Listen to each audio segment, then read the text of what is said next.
Okay, Leviticus chapter 20, a little bit more into some of these laws. We get into capital punishment today on some of these things, so interesting things that we get to learn. Death penalties prescribed for sacrificing children to Moloch, cursing father and mother, adultery, homosexual behavior, bestiality, spiritualism, and other abominations. So various laws and ordinances are listed. So some really interesting things we get to learn here. Of course, it always starts out, Lord spake with Moses saying, which means Moses is getting another revelation. This is continuing revelation. The scriptures are built on continuing revelation. All of them are. This is important, very important. So somebody tells you that revelation has ceased, it's not because God doesn't want to talk to us, it's because he needs people willing to listen. Continuing revelation is and always has been an important part of God's plan. Verse 2, and again thou shalt say to the children of Israel, whosoever he be of the children of Israel, or of the strangers that sojourn in Israel, that giveth any of his seed unto Moloch, he shall surely be put to death. The people of the land shall stone him with stones. And I will set my face against that man, and will cut him off from among his people, because he hath given of his seed unto Moloch, to defile my sanctuary, and to profane my holy name. And if the people of the land do any ways hide their eyes from the man, when he giveth of his seed to Moloch, and kill him not, then I will set my face against that man and against his family, and will cut him off, and all that go whoring after him, to commit whoredom with Moloch from among their people. So this is a big deal, okay? 2 chapters ago, I think it was chapter 18, we talked about sacrificing children to Moloch, and had a discussion on that because it's the first time it was brought up. So you can go back and look those notes up to learn more. It's capital punishment. If you try to worship Moloch and try to sacrifice your kids to Moloch, that was capital punishment. You were killed for it. And if you enabled somebody else or worked with him to do that, you were killed as well. You were convicted also. Verse 6, the soul that turneth after such as have familiar spirits. Remember, it appears to be righteous, appears to be familiar to the gospel, looks like it's gospel, but it's not. And after wizards, to go whoring after them, I will even set my face against that soul, and will cut him off from among his people.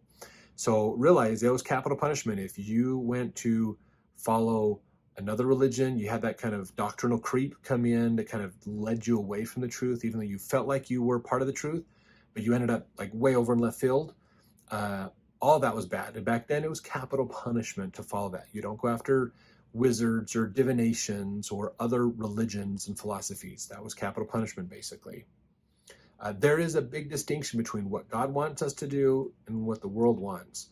And we need to be very clear on that and follow what God wants.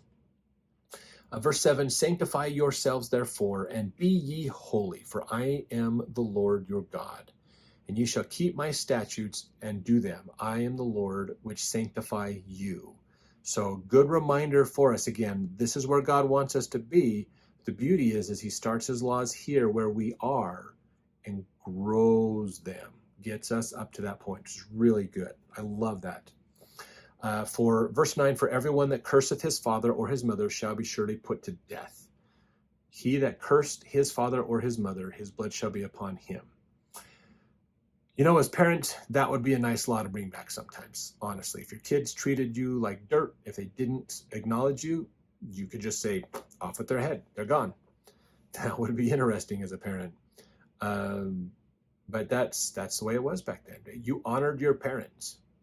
Verse 10, and the man that committeth adultery with another man's wife, even he that committeth adultery with his neighbor's wife, the adulterer and the adulteress shall surely be put to death. So again, capital punishment for adultery. We talked about that in chapter 18, I believe, as well. Verse 11, the man that lieth with his father's wife hath uncovered his father's nakedness. Both of them shall surely be put to death. Their blood shall be upon them. If a man lie with his daughter-in-law, both of them shall be surely put to death. They have wrought confusion. Their blood shall be upon them. If a man also lie with mankind, as he lieth with a woman, both of them have committed an abomination. They shall surely be put to death. Their blood shall be upon them.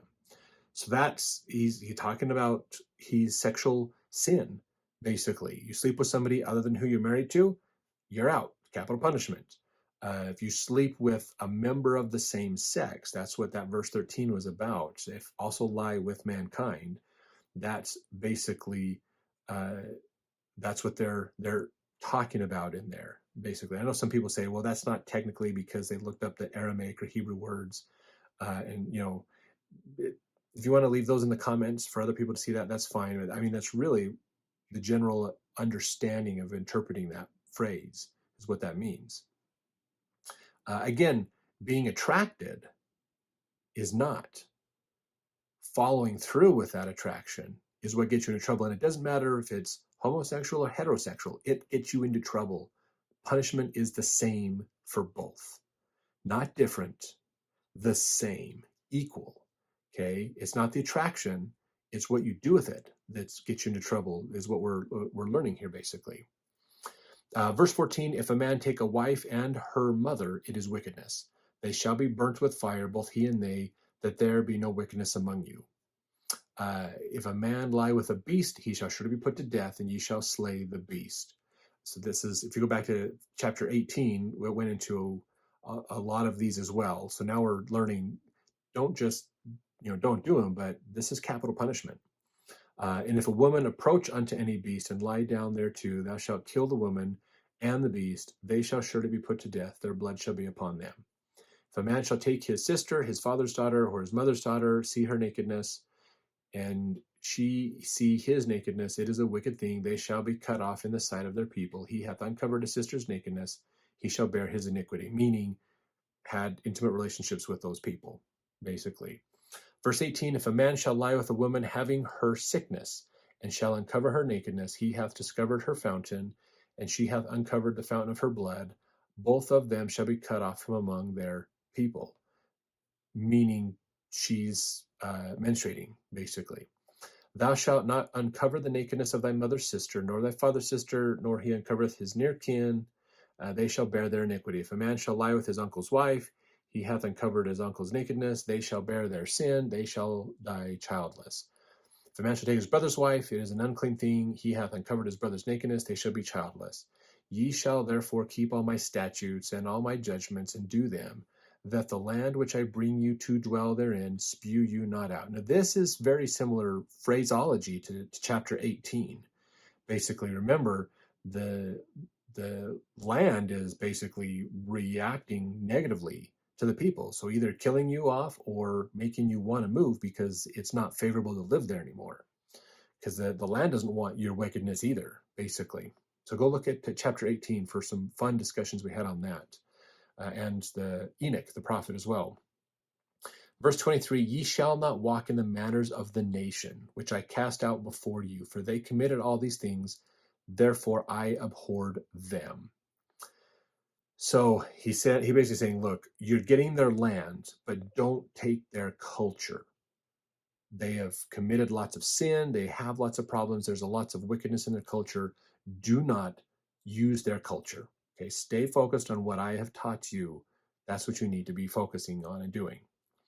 Verse 24, but I have said unto you, ye shall inherit their land, and I will give it unto you to possess it. A land that floweth with milk and honey. I am the Lord your God, which have separated you from other people. You shall therefore put difference between clean beasts and unclean, between clean fowls and unclean fowls and clean. You shall not make your souls abominable by beast or by fowl, or by any manner of living thing that creepeth on the ground, which I have separated from you as unclean. So there's a separation, remember. Certain things are clean, certain things are unclean. You avoid the unclean. And he wants you separated from other people. You are a clean people. Everybody else is unclean. Okay? This is a peculiar people being separated out. Zion is different from the rest of the world on purpose. The ways of God are contrary to the ways of the world on purpose. This sets up a challenge in your mind to have you, basically it forces you to answer the question, are you going to do what God says, or are you going to follow the world? Because they're different. They're at opposites of each other. It's purposeful that way because you have to make that choice. Do I follow the world and do what's popular and everybody else is doing? Or do I go different and I do what God wants us to do? I know this might be dating this video a little bit, but there was a talk just this week by President Oaks in where he they talked about this idea of being different from the world, being willing to stand out. Um, he gave there was a psychology experiment years ago, back in, I think it was the 50s, in fact.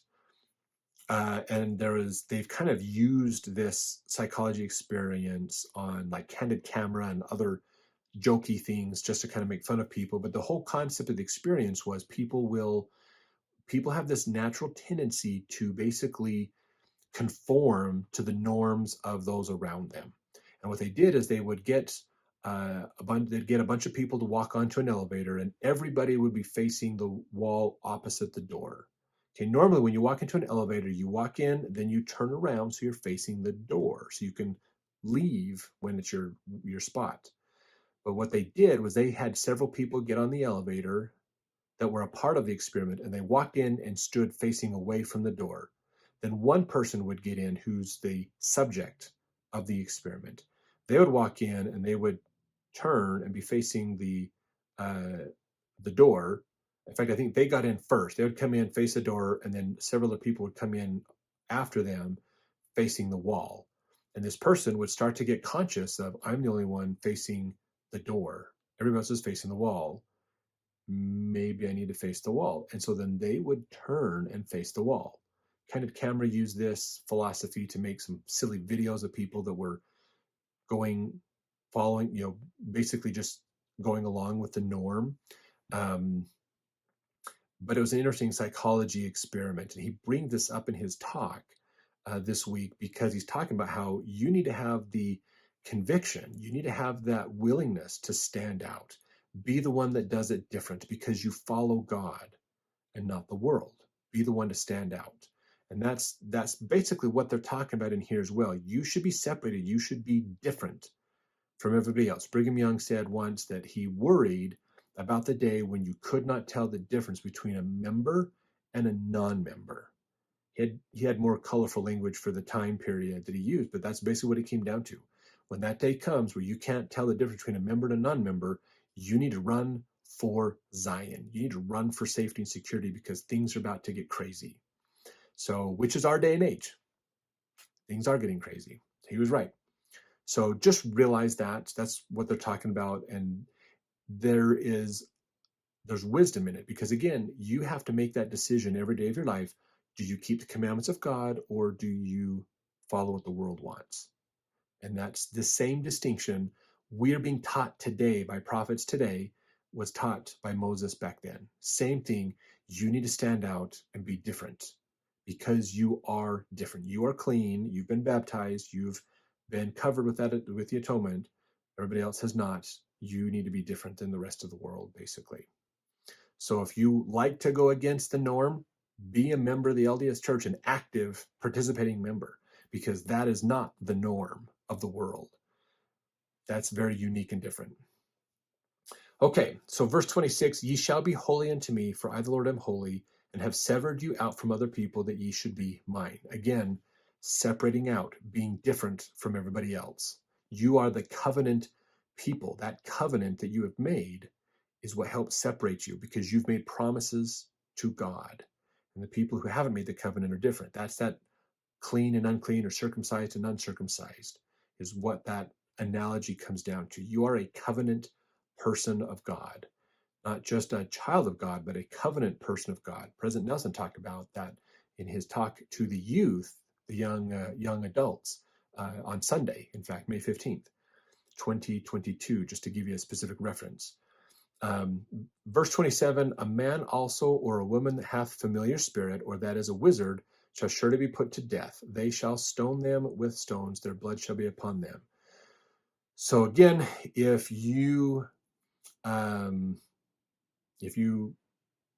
a wizard, you try to work in things that you try to do spiritual things without authority, basically is what that comes down to. Is you're trying to be spiritual, but doing it in a way that basically gets around having the proper authority of God. And that's not good. You shouldn't do those things, basically is what that is. So hope you've really enjoyed these videos. Like and comment on them if you have. We'd love to hear from you as well, and share them with your friends. And we'll see you in the next video.